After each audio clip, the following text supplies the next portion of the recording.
مولوی صاحب کا فون پہنچا کسی ذریعے کہ آپ کو وہاں چلنا ہے تو میں حاضر آیا. تقریباً ایک طرف کا 140 کلومیٹر کا سفر لے کر کے آیا ہوں.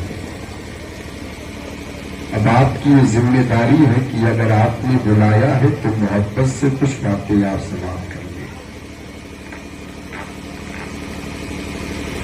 سب سے آپ نے نعت نبی سنی، میں بھی نعت کا ایک مطلع ایک شعر پیش کروں. اور رب نے چاہا تو انشاءاللہ آپ یہاں بھی جھومیں گے، قبر پاک میں بھی آپ اپنی جھومیں گے. بول دے محبت سے، کیونکہ ہم نہ تو مولانا عبدالقیوم کی محبت میں بیٹھے ہیں، نہ حضرت علامہ عباس علی کی محبت میں بیٹھے ہیں، اور نہ ہی حضرت علامہ غلام مرتضیٰ مسعودی سنہ بہرائشی کی محبت میں بیٹھے ہیں. ہم جس کے محبت میں بیٹھے ہیں وہ تو وہ ہے کہ انہیں جانا انہیں مانا، نہ رکھا خیر سے کام، للہ الحمد میں دنیا سے مسلمان گیا. ہم اپنے نبی کی محبت میں بیٹھے ہیں، اور جو نبی کی محبت میں بیٹھے گا پھر اس کا عالم کیا ہوگا. شاعر کہتا ہے حوض کوثر جو پلا ایک مدینے والے. سبحان اللہ. ہاں، جہاں کوئی آپ کی پیاس کو بجھانے والا نظر نہ آئے گا وہاں مدینے والے مصطفیٰ نظر آئیں گے. شاعر کہتا ہے حوض کوثر پہ، حوض کوثر پہ بلائیں گے مدینے والے، حوض کوثر پہ بلائیں گے مدینے والے، حوض کوثر پہ بلائیں گے مدینے والے. ارے جان بھر بھر کے، جان بھر بھر کے پلائیں گے مدینے والے، جان بھر بھر کے پلائیں گے مدینے والے، حوض کوثر پہ بلائیں گے مدینے والے. اور میدان محشر کا میں نقشہ پیش کروں. آج تم یہاں ہو، اللہ جب قیامت قائم فرمائے گا تو پوری امت وہاں ہوگی. آدم سے لے کر حضرت عیسیٰ میرے مصطفیٰ ساری امتیں میدان محشر میں جمع ہوں گے. عالم یہ ہوگا نفسی نفسی کا عالم. سورج ہمارے سروں سے بالکل قریب، زمین کعبے کی ہوگی. انسان کا جیسا گناہ ویسا وہ آزمائش اور پریشانیوں میں مبتلا ہوگا. آؤ ذوق سے سنو رسول کی باتوں کو. آج دنیا ملنے کے بعد تم یہ سمجھ رہے ہو کہ جو کچھ ہے دنیا ہی دنیا ہے. دنیا کے فیشن میں اپنے آپ کو آپ نے اس طرح سے غرق کر دیا ہے کہ نہ تو رسول کی محبت نہ تو خدا کی یاد تمہارے دلوں میں باقی ہے. ہاں، جب تک آپ کسی میت کو کاندھے پر اٹھاتے ہو، قبر کی منزل کا راستہ طے کرتے ہو، تب تک یاد آتا ہے کہ تمہیں مرنا ہے. اور جیسے آپ کسی مردے کو دفن کر کے اپنے مکان میں واپس چلے آتے ہو، پھر یہ چیز آپ کے ذہن و دماغ سے اتر گئی کہ کاش ہمیں نہیں مرنا ہے. آئے دن ہم جنازے کو اپنی کاندھوں پر اٹھا کر قبر کے منزل کا میں سفر کرنے کے لیے مردے کو لے کر چل لگے ہو. لیکن پھر بھی انسان یہ نہیں سمجھ رہا ہمیں بھی مرنا ہے.